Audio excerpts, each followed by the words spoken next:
Thank you so much for coming tonight. Just if you were here last time, a couple thank yous. I want to thank Bonap for providing us spread. I want to thank BB&T for sponsoring the event, Alumni House, the Alumni Office for letting us use the space, whole 9 yards. So my name is Kimmy Humphries. I'm part of the Career Development Center, and I would like to introduce our wonderful alumnus, Brendons Background. He's from the class of '99, and he's going to talk to you today about leveraging your liberal arts degree in the workplace. Hey, how are we doing? We good? Good. Excellent. Okay, so my name again, Brendons Background. I'll get into my biography in a second. A couple of ground rules today. Cell phones, if you'd be so good as to put them away, just for the duration, unless you're taking notes or something like that, then you're more than welcome to do that. I'll be happy to recap anything. This is quasi-interactive, so if you have questions, comments, things you want to bring up as we're discussing it today, feel free to let me know. I do reserve the right to push that to the back or reference it if I've got it covered a little bit later on. So, let's see. Here we go. So I had a much more direct title, and this is what it is, because I have spent my entire career in private industry. And so this is all about making money with a liberal arts degree. I know that you guys are here on a Thursday night. I appreciate that. It means for at least some of you, you've probably delayed going to the door. So I appreciate your willingness to come here and share a little bit of this. Give you a quick rundown about what we're going to do tonight. Let me give you a quick my background very briefly. I'm going to tell you what this is and what this isn't. I'm going to give you my basic argument that we're outlining in this whole thing. I'm going to talk a little bit about my journey and some things that I've learned. We're going to talk about dispelling myths about the nature of work and how people get compensated and what they get compensated for. I'm going to give you guys some action items and I'm going to turn it over for discussion. I'll hang out for as long as you guys want to talk tonight if you've got questions afterwards or things that we don't really discuss in the presentation. So again, my name is Brendons Background. I graduated from this institution in 1999 with a degree in political science. I went immediately from here to the University of Chicago, where I have a master's degree in social sciences. Like I think many people from here, I had great visions of being a college professor because of the quality of the teaching that I had gotten here. I sort of really enjoyed that concept. It took me a grand total of a year to discover that I was not cut out for it. I have a law degree from a Catholic university, which I went to at night while I was working full-time, and I'll touch on that a little bit more later.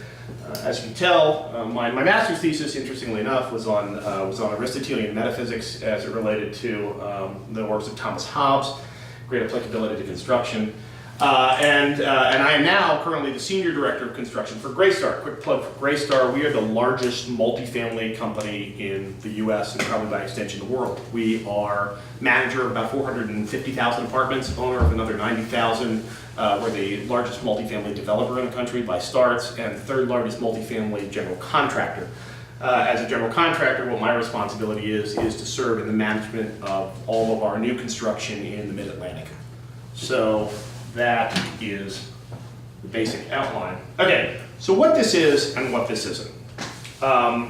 This is my thoughts on how a liberal arts degree positions you for the marketplace and how you best exploit the market with that credential. Whoops, should have passed it. Yep. So why are you here? And this could be a little bit of a question, but I have a guess, because if you were anything like me, you probably had some thoughts. There's a fundamental misunderstanding about work, and maybe some of that shows up here. So there's a possibility you realize stuff costs money, right? You find yourself coming out of this place or thinking about coming out of this place and realizing that, you got to pay rent, you want to buy stuff, maybe you have a family member that has needs that you want to support, but you realize that you've got to pay, that you've got to come up with some way to turn all the knowledge in your head into something that pays money. There's a possibility that you are carrying false negative beliefs about the value of a liberal arts degree. And not necessarily your fault, but something that shows up a lot. And I think there's kind of we'll talk about that in a second. And faced with the prospect of the working world, and Lord knows this with me, it seems scary and or boring, right? Any of that applicable? Does any of that resonate with you guys? Any other ideas? Okay. You have no idea how to get started, right? Because I didn't. I mean, career services was there, career services was certainly able to come up with some things, but you don't have any idea how to get started, okay? So I'm gonna try and touch on things that speak to these issues. Let me tell you what this isn't, all right? I'm not Creflo Dollar. This is not the prosperity gospel. I'm not here to tell you that there's one particular thing that you have to do in a certain cycle and money's gonna rain from the sky. That's not me. I'm not Tony Robbins. I'm not going to tell you that there is some greater giant within or some best self. This is some practical hands-on advice that I've gotten from being in the working world for a long time. And with respect to the industry that those gentlemen have created, it's not what I'm here to do. This is not also a discussion about the moral imperatives or lack thereof in late-stage capitalism. We face the world that we face. I'm also not here to talk about how the baby boomers had it better, because they did, and we face the world that we face, right? So that's old economy Steve right there. We're not going to talk about him either. All right, so here's my basic argument. My basic argument is that a liberal arts degree is an ideal starting point for the global economy, okay? Now, why is this in question, right? Because I think that this is something that gets bandied around a lot. I don't know if you saw it during the Obama administration. He at one point actually took a whack at art history degrees, saying that maybe people would be better served in terms of STEM education. I don't buy that. I've never bought that for a second. I don't think you should buy it either. But I think that there is the rising cost of higher education has made people more conscious of ROI, return on investment, right? There is this general perception out there that somehow a liberal arts degree is either superfluous or doesn't have the same value as a STEM degree, right? And that's nonsense. For reasons that I'm going to talk about in a few minutes, I think that's utter nonsense. Second, I think that the reason that it's nonsense, and I think the reason why there's a problem, is that people fundamentally misunderstand work and what people get paid for. Now again, I come largely from a private sector perspective on this, because for my entire time post-graduate school, I have worked in the private sector. I did have a brief stint working for the US Department of Labor when I was in college and graduate school. But this is a common issue, and you would find it with grown-ups too. People who are well into their careers, who fundamentally misunderstand how people get compensated. So, and you see these kind of panicked articles all the time, right? Don't worry, about, and there are books that get published all the time. There's becoming this whole sort of industrial complex out there about people who are trying to convince you that it's okay, that a liberal arts degree is not some sort of death sentence and that you haven't wasted your time and your effort. And I don't know why this is true, because this is out there, because it's never been true. STEM degrees have their place, liberal arts degrees have their place, but they all have to come together in a global economy, right? This is my argument. It makes it ideal because businesses are fundamentally interested in people who are capable of communicating. They're fundamentally interested in people who are willing to talk, right? The pace of technological change is stuff that interpersonal skills are far more transferable than technological ones, right? If you can sell something, if you can sell a widget, whatever that thing is, you can sell something else. People always need to sell stuff. Selling is the fundamental cornerstone of the entire economy, right? At every level. And as we'll talk about a little later on, that's not only true on the commercial side of things, but that's also true in the nonprofit world as well. So for those of you who are thinking that there represents, as I mistakenly did when I was here, that there represents a world where there is not a commercial aspect to it, that there's some sort of nonprofit world where money isn't necessarily thought about in the same context, I am here to assure you it doesn't exist. Everybody in the nonprofit world has to sell this as well. And this is my entire philosophy about it right here. A nice smile and a good handshake can't be outsourced.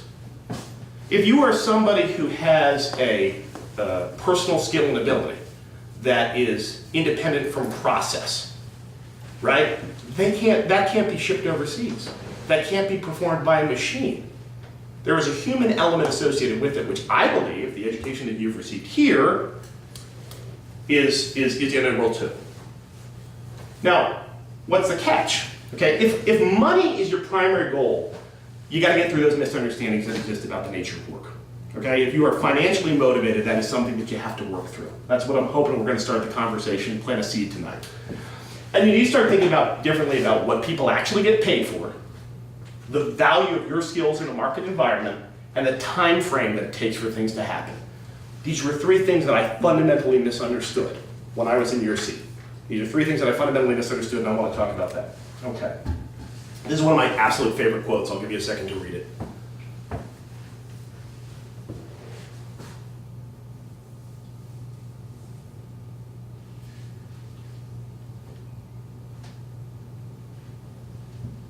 Anybody who know who A. Philip Randolph was? Organizer? Yes, excellent. Excellent. Yeah, no, he was, A. Philip Randolph was one of the most important African-American labor leaders in the United States. He was the guy who actually organized the sleeping car porters, the Brotherhood of Sleeping Car Porters. It's a very good movie that actually stars, I think, Courtney B. Vance, and I can't remember who else. It's called 10,000 Men Named George, because sleeping car porters were typically referred to as George, because it was from the George Pullman Company. But, you know, this comes from a labor leader. This is about as non-management as you can possibly imagine, and I think it is one of those quotes that just sums up the fact that, you know, regardless of the sphere of influence that you're going to go into, you got to be organized and you got to be aggressive, and you got to understand that it's, you know, far less convivial than maybe you've been led to believe in the past. Okay, so let me give you my details very briefly. Oops, these got deleted out. All right, so kind of useless, but graduated from here in 1999. Went immediately to the University of Chicago and discovered that I was not cut out for academia. I think that a lot of us, and I remember I was talking with my college roommate the other day, he and I are still very close, and we were having this conversation, and I said, you know, I remember sitting around at one point and all of us were talking about how our dream was for all of us to go get PhDs, right? And for all of us to be academics. And, you know, none of us are now. Like 1 out of 5 that I can think of, that group of guys who were sitting around. And I think the reason why is because you know, you have at this point a somewhat limited scope of understanding of what sort of jobs are out there, right? I mean, you've primarily been exposed at this point in your life to teachers, and some of them have presumably been powerful, and some of them have been good, and you have kind of an educational mindset that goes along with it. I went from the University of Chicago, I got out of it, I moved back to DC, I said I need to find something to do with myself. I took a job in banking. Seems a little strange, but I had these kind of analytical training. I like to sell stuff. I worked for 2 years for the old Chevy Chase Bank, and I sold financial services for them. It was a grind, it was a little bit of a grind working on sales, but you know, I was fundamentally financially motivated, and it was a way that you could make a decent amount of money pretty quickly. I met a client through the bank. I actually met a woman who had a small government software firm. She asked me to come join her as a sales director. I was there a grand total of 8 months. Okay. My wife was also an alum. We got engaged on a Friday night. I came back on a Monday morning. I got fired. Okay. And I tell you that story. There's a moment, but I mean it happens. You know, I mean, let's be honest. I never thought that I was going to be in a position where I was going to be just tossed down on my ear. But it happens, right? It happens. And there's a lot more, unfortunately, flexibility that people in private industry are allowed to do than we think about it, right? Fairness, correctness, it doesn't matter. I got tossed out of my ear. And then I needed a job, right? I had a new fiance. She was in graduate school at the time. She was working at GW, but you know, we had bills to pay. I had to pay the rent. My dad is a mechanical engineer by training, but has been in the construction industry for a long time. He had a friend of his who had a small company, needed somebody to work for him, and so I went to work for him as a superintendent, managing on-site construction operations, zero experience, putting on a tool belt after I got things started, and then he went bankrupt about a year later, because like a lot of small construction companies, he'd had his house on the bonding line, you know, as the financial backing of the insurance. He goes out of business. I get a job with Clark Construction, right? Clark, if you've been through DC, Baltimore, you've seen the signs. 4th largest general contractor in the US, largest privately held general contractor in the US. Was there for 8.5 years, went to law school at night while I was there because they had a great educational reimbursement program, okay? And then I got hired away from them to go start a multifamily housing program for Balfour Beatty Construction. That lasted about 3 years, and then they retreated from that program. And I wound up taking the job at Greystar, which at Greystar, by far the best shot that I've had, but it's the culmination of a 15-year journey. Here are the takeaways from this little timeline that I want you to start thinking about. Number one, you're going to get knocked around a little bit, okay? Your expectations about the way that it goes are not necessarily going to overlay a work career, all right? You have been on, at this point, up into your life, your professional life, which is largely an academic life. Your life has been divided into quarters and semesters since you were 5. Right? There has been necessary progress that has showed up at a set interval every time. That doesn't necessarily happen out there in the real world. It takes longer, right? And you're going to have some bumps and bruises along the way. I mean, getting fired, it's the equivalent of, you know, failing something miserably and having to repeat something, maybe having to take a lateral move, you know. I spent enough time as a kid working with my dad's guys over the summer that I never thought there's a billion years that I'd be around the construction industry.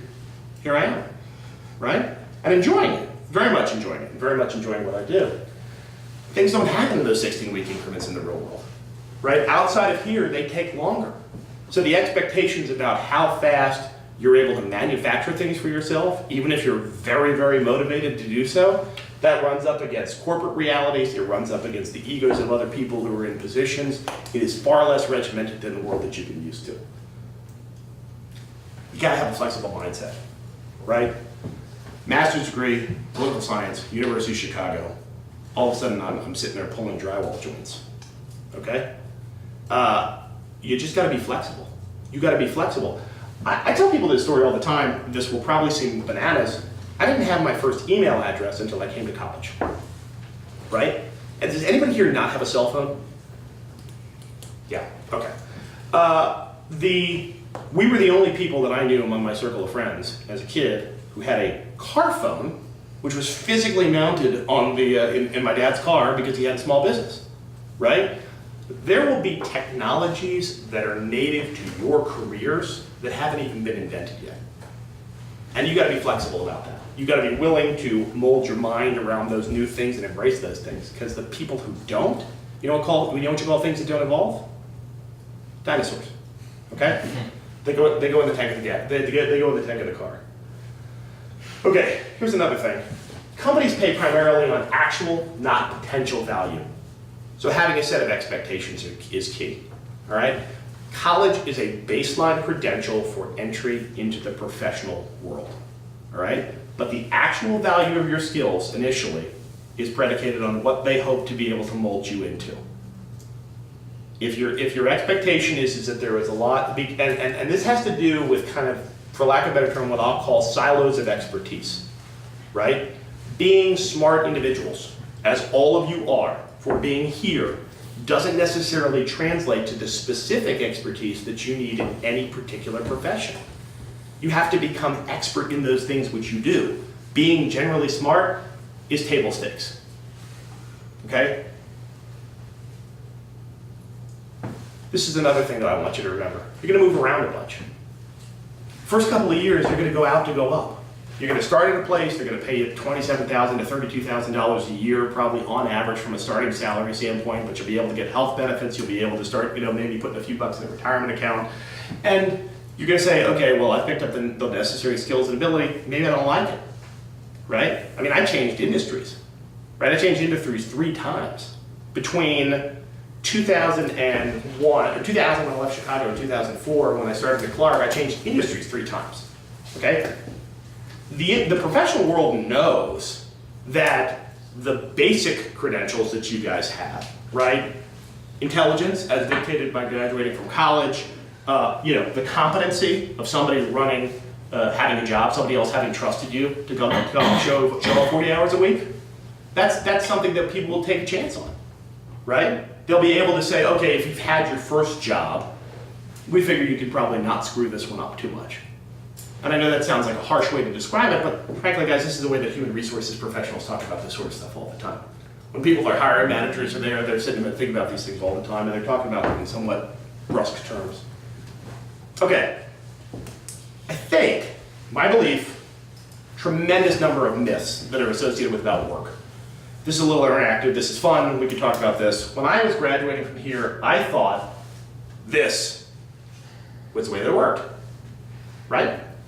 Smart, you work hard to be financially rewarded, right? That was the model. Because I understood intelligence or smartness to be something that just kind of came in a general sense, and that it was across industries, right? If you were a smart person, you'd find yourself out there. This is not, and I have a revised formulation based on experience later. Okay, so myth number 1, hard work always pays off. How many people think about that? How many, would you think there's some truth to that? We've been told that there's truth to that, right? Your teachers, your professors, they tell you gotta work hard, that there's hard work that pays off. All right, let's play with that a little bit. All right, Mason. Teacher. Who makes more money?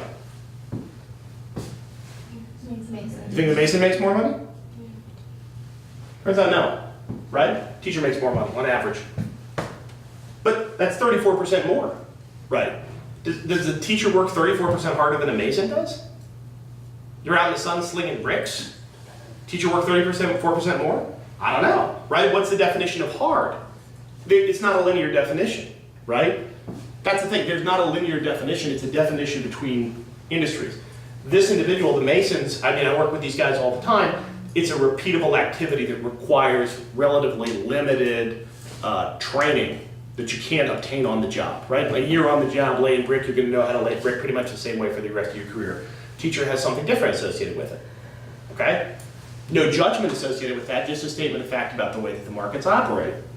But let's play with this one, okay? This is a Montgomery County teacher salary schedule that I just clipped, all right? Teacher compensation, and this is true for almost every government profession that's out there, right? Federal government, it is true for cops, firefighters, state of Maryland employees. They all work on a fixed compensation scale that's based on time and grade, okay? So I know for a fact that if you are a first-year teacher with a BA in Montgomery County and you get hired, you're gonna make $49,013. It's a weird number, I don't know how they came up with that. I guess the union negotiated. You can work 80 hours a week and you're gonna make $49,013. You're gonna work 40 hours a week, you're gonna make $49,013. And if you look at the thing, and what's funny about this table is that if you actually take the full version of it, they have every permutation of thing that you can possibly imagine, right? So if you're a third-year master's prepared teacher, you're going to make $57,017 plus if you say run the fall cheerleading schedule, that's another $2,950, right? So there are industries out there that may be emotionally fulfilling, but they don't necessarily have compensation systems that correlate to hard work, right? That's what they've chosen. And I'm not saying that this is a good thing or a bad thing, I'm just making a statement of fact about understanding the way that these compensation systems work, okay? Let's play the game with white collar professionals. Accountant, architect, who makes more money? Accountant makes more money than the architect, is that pretty much universal supposition? Architect makes more money. Now, here's what I'm gonna tell you. Accountants are functionally the masons of the white collar world. Because numbers are like bricks. They don't change. They are what they are. They're the same dimensions every time. You have to put them in the same place. And there's lots and lots of people who have gone into this particular profession thinking to themselves, oh, what a great and consistent way for me to make money. Architects, the problem with this number, which doesn't tell you, is that a majority of state boards of architecture will not license you to practice unless you have a master's degree. So that's mid-career salary at maybe $76,000 after a significant amount of additional education. Which is kind of problematic if you think about it, right? I mean, $76,000 seems a lot of money when you're coming out of school. Maybe all of a sudden if you've got a mortgage, you have a partner, you have a couple of kids, maybe not, maybe you just have a dog who's very demanding. $76,000, maybe a different story. So if you're financially motivated, as I said, I have always been, it's just something to think about, right? All right. So, what are our takeaways from this? Number one, there's no consistent definition of hard, right? It's subjective and it varies between industry, okay? Hard work varies between whatever industry you've decided to go into. Workers in highly repeatable activities are more easily replaced, potentially resulting in lower compensation. I can swap out masons, I can swap out architects, I can swap out accountants. And that's harsh truth, but that's the reality. Certain work environments have fixed compensation structures that limit the financial benefit of added effort. Okay? Not saying that those things aren't emotionally fulfilling, not saying that they aren't valuable to society as a whole, but I'm just saying it's something you should be aware of when you're thinking about going out and approaching the work world. And if you're looking to financial gain, you need to seek out an industry that has limited compensation constraints. We'll talk about that a little bit. Okay, myth number two. Smarter people make more money. What do we think? No? Yes? No? People are hating on smart? You back? Okay. All right, let's try this one. Who's that? Yeah, that's Dr. Jordan. And who is that? Faculty. Yeah, which ones? Chemistry? Yeah, the chemistry department. I did this on purpose. Okay, Dr. Jordan. Very intelligent woman, yes? Has a PhD from, anyone know? Yeah, has a PhD in biochemistry from Purdue University. I was going to try and write down the name of her dissertation, I can't actually get around the words that they use in there, okay? Every one of those individuals also has a PhD, right? Including this young lady right here who has a PhD in biochemistry as well, okay? Did you know that employees of the state of Maryland have public salaries? Their salary, that salary is public information, right? So I actually sat down and did the math on this. Average salary for the chemistry department, $70,750 a year. Average compensation program. Dr. Jordan makes 462% more than the average salary of a person in the chemistry department. Okay? So that's the math. That's the facts. Now, why? Right? Why is this the case? There is, I guess, one theory that she is 462% smarter than everybody in the chemistry department. Right? I mean, maybe she's that much smarter. Okay? This is, I think, unlikely. More likely, she's being compensated for other factors. Skills and ability. Okay? Having a PhD may be table stakes for going out there and becoming a faculty member of the chemistry department. It certainly isn't table stakes for figuring out how to deal with all the stuff that a college president has to deal with, right? Because let me assure you, it is significant. Human resources issues, relations with the governor's office in the state of Maryland, dealing with the Maryland Higher Education Commission, dealing with parents, dealing with donors, dealing with a whole variety of things. There's a huge set of skills and abilities that she's being compensated for in that mix. Okay, this may be hard to believe, but you will find as you go into your working world that there are some people who just don't want to do the job. There are some people who are just not interested in being the guy, right? Or the gal, or whatever, pronoun you want to actually apply to the thing. People just aren't interested in doing it. She's an at-will employee. What do professors have once they get tenure? So what is tenure? Harder to fire. Yeah, it's harder to fire, right? You've got a guarantee of, you've got to have a guarantee of continued employment subject to due process. So you can't be terminated for basic issues. You have to really have some sort of gross negligence or something that's willfully problematic, potentially criminal, to be terminated. And even then, you're still entitled to due process rights. Anybody know who Joe Ergo was? He was past president. What happened to Joe Ergo? Yeah, Joe Ergo got fired. And he got fired because one of the jobs that the president has is to bring in a class of students, right? He set up a series of changes to the admission program. He didn't make it happen. He got canned. He's an at-will employee, right? There's compensation that goes along with that. She has every credential to be a tenured member of a faculty somewhere. She's elected not to. There's compensation for that. She has to find out more performance metrics, okay? If you actually look at the offering letter that the Board of Trustees gave her, this is also in the public record, there are performance metrics that they've got in there about what she has to do on an annual basis to achieve a bonus, right? Somebody can measure that. And this, by the way, is true with all jobs that fall into that category, right? If you have voluntarily attached yourself to a performance schedule, right? If you are a salesperson who has goals, if you are specifically responsible for the generation of profitability, okay, you get paid more money because markets are stupid, all right? Markets are dumb. They run towards ease.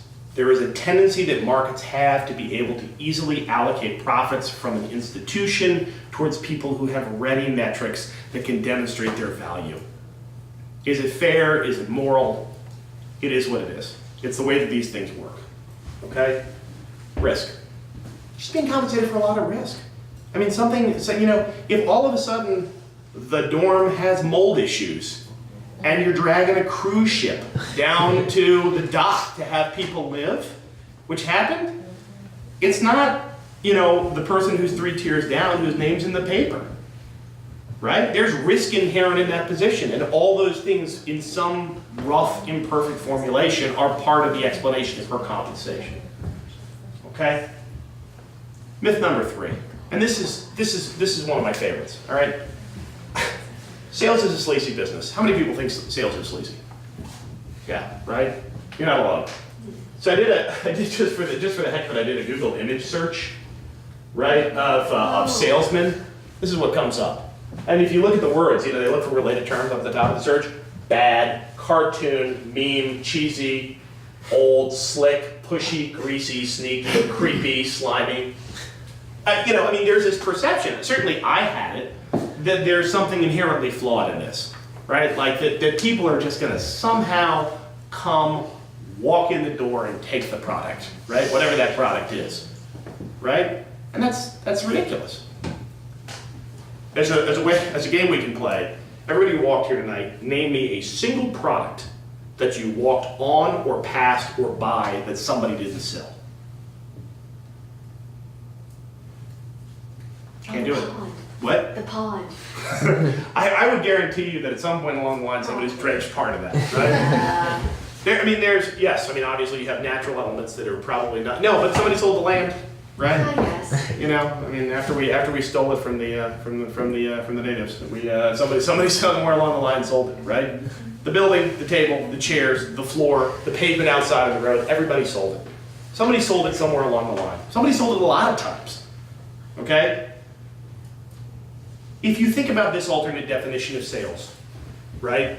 I think you start to it helps to look, it's all the way down, right? You look at the top definition of Merriam-Webster, not great. It's that guy who's trying to sell you the used car or the pocket watch, right? Develop a belief in the truth, value, or desirability, gain acceptance for trying to sell a program to Congress, persuade or influence in a course of action, okay? Everybody sells. You guys sell. You guys sell every day. You try to convince your friends what time to go to the dining hall. You try to convince a preferred romantic partner to spend time with you. You try to convince once upon a time your parents to let you stay out late. You try to convince somebody to go in with you on a bottle of a particular drink. It's everybody sells. That's fundamental to human interactions. There's nothing sleazy about it. It's the nature of human interactions to try and convince people of the value of a point that you hold. And that's equally true, by the way, for nonprofits. Right? There's a direct correlation with for-profit industries, but it's absolutely the same story with nonprofits. Every single nonprofit in the world, including this institution, has multiple people whose job it is to go out and solicit money. Right? You have development officers, you have major gifts officers, you have people who are responsible for the annual fund. Okay? You have people who are responsible for who are liaising directly with the state of Maryland to try and come up with more money out of them. They just increased the block grant this year as part of the funding mechanism. Where do you think that came from? It didn't just happen. It doesn't fall from the sky. Somebody's got to sell. Somebody's got to convince somebody the ongoing merits of St. Mary's College in Maryland and why it's important to support that. Selling is cool. Selling is all right. Robert Louis Stevenson, author of Kidnapped, Treasure Island. Everybody lives by selling something. I just think from a mindset change, it's important to start thinking about this now. All right, what's the takeaway? Sales is integral to every transaction in our economy. Written and verbal communications, are the cornerstone of any transaction. Anybody here been trained in written and verbal communications? I should see everybody's hands. You've got those, right? This is what you guys have been doing. Thinking critically about things, being able to present, being able to write stuff. That's what you guys have done up until this point, okay? If I were to rewrite that formulation from earlier, here's how I would do it. If you become expert in a profession whose compensation structure rewards effort, then you will be financially rewarded. All right? If you become expert in that field, if you commit yourself to a profession or a chosen line, if you think about how to develop the knowledge, skills, and ability associated with it, and it's got a compensation structure that isn't a fixed compensation structure, that's a structure that specifically has a correlation to effort associated with what you're doing, there's financial reward in that. So, action items, right? This is the how. And this is what we have to talk about, and this is hopefully what brings about the most discussion, because a lot of times, maybe if you're willing to concede the truth of some of the things that I've touched on earlier, you're still not entirely sure how to get started. Well, so let's talk about it. Global economy seeks out curious people, right? And communicate. The economic world is more fragmented than we realize, and there's multiple opportunities here in a wide variety of areas that seek those skills. People get paid for the results and the risk inherent in their profession, right? That's the recap of my basic arguments. How do we attack that? Okay, you could go to network. Now, I don't want to put anybody in the spot. Did anybody Google me before they came here today? You did? That's a good thing. No, that's a good thing. Seriously, I never go into a meeting without Googling somebody. If somebody who's a sales, your name is? Troy. Troy? Yeah. Perfect. That's what you're supposed to do. I have a LinkedIn profile, right? You can take a look at what my professional background is. I have a biography that's on my company's webpage, right? I have, you could probably see if you found my Facebook profile, I keep that largely private, but that you can see that my avatar is the Monopoly man. Okay? That's what you're supposed to do because there's knowledge out there. There's so much more knowledge out there than I had at my disposal, right? Because the internet was still in its infancy and you couldn't necessarily get access to that sort of stuff. Now, if you decided that you look at somebody and you say to yourself, okay, this person is in an industry that I kind of think is interesting, right? If you call that person up, don't send them an email. Well, I mean, that's my preference. Maybe some people like email. Just reach out to them. I don't know a single alum who isn't going to take your call, right? I don't know a single person who isn't going to be willing to be on the receiving end of a phone call or an email for you. If they don't respond in a time frame that you think is appropriate, send them another email. Nobody gets offended by that, okay? That's a myth, right? We're busy, we have lives, we have kids. Googling people, getting that information, starting to build those things is incredibly important because here's the deal, it has to happen. It's how these things happen, right? Those interpersonal relationships within a specific area is incredibly important. You gotta pick up the phone, right? You gotta reach out to people. All right, here's another point that I would just suggest.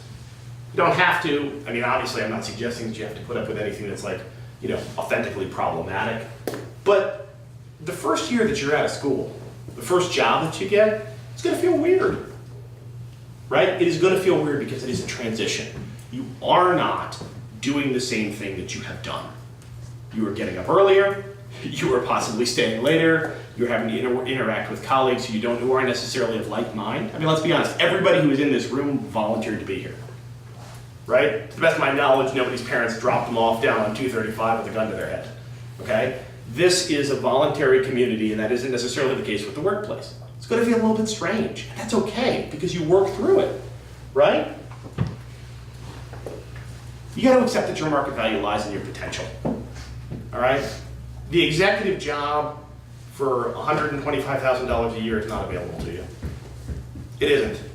And that sounds like a harsh thing to say. I don't mean to make it seem terrible, but you got to start somewhere. And the starting somewhere in that building that expertise, that's a top line proposition, right? I'm going to tell you a networking story, and I don't remember this individual's name. I came down for, this is before I had my kids, so it was probably about 8 years ago. There was a cocktail reception that was associated with Bookbags to Briefcase in January. And people were there to kind of practice, work in a room, work in their elevator pitch, sort of thinking about presenting themselves. My wife came in with me. My wife worked for the Smithsonian. And I always tell this story because there was at least three people, as soon as we walked in the door, we came a little bit late because we were driving down from DC, shot past me, literally shot past me to go talk to my wife, right? Because they saw the Smithsonian and they were excited, right? They were thinking to themselves, oh my gosh, the Smithsonian, the NFL and museums, that's what we're gonna do. Well, here's the deal. Getting a federal job is a miserable process, right? You might as well throw darts at a board, okay? It's a horrible process. Second of all, it's not like she has the capability to hire people anyway, right? Meanwhile, the guy who they ran past, nobody talked to me. I kid you not, nobody talked to me. Nobody sat down and said, hi, I'm so-and-so, here's what I'm thinking about, because they had done no research on what construction was. They didn't understand the nature of that business. They weren't interested in talking to me. They had not done any research. There were a couple of people who saw Smithsonian and got stars in their eyes and decided to chase my wife, even though she had no ability to help them get a job at the Smithsonian, right? And I will tell you that that individual, they subsequently emailed him because my wife is a far better person than I am. She'd actually swapped some emails with him, gave him some suggestions about some contract jobs. He turned them down because he had an inaccurate set of expectations about what his value was at that point, right? Because he really sort of believed that he was somebody who had the next great thought and that the Smithsonian should hire him to think it. We ran into him a couple of years after that working at a fried chicken place. It's a completely true story. I have no embellishments on that. It was, and I think the lesson there is that, look, you got to start somewhere. And there's a lot of different industries to start in. And you can't get stars in your eyes. And you got to be practical about it. Okay? You have to accept that outside of college stuff takes longer. It's not going to happen in 16 weeks, right? When I worked for the Department of Labor, those summers when I was in college and graduate school, I'd go and I'd come back to Christmas, right? And 16 weeks, it's a whole semester, you've learned new things, you've had great romances, life has moved at a college pace. Came back, and everybody's working on the same stuff. The same projects that I had left, the same people were working on them in the same way. Because stuff takes longer. It just takes longer. And if you think that it's going to happen like that, there's going to be perpetual disappointment. And I think that you need to get past that. Okay? So that's it. Questions, comments, thoughts? Let's go. Come on, you can't be afraid. This is your practice. You can start networking right now. Yes. Did you have any jobs on campus? Oh yeah. Let's see. I was a night hawk for a semester until I got caught in the middle of a domestic violence situation, and they wound up having to haul the guy off. The state troopers wound up having to call the cops, and I decided for $5 an hour that was not a great proposition. I was an RA for a year.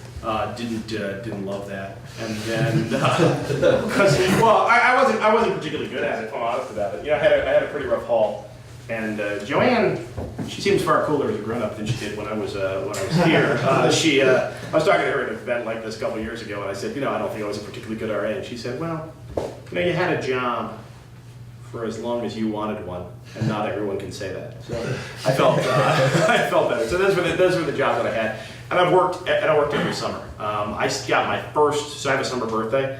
The first job that I got outside of the house, I was 12. My dad told me that I had to go out, and it was kind of a continued condition for living under the roof, was that you had to go out and do something. Even if you weren't making a tremendous amount of money doing it, just the act of going out and working, right?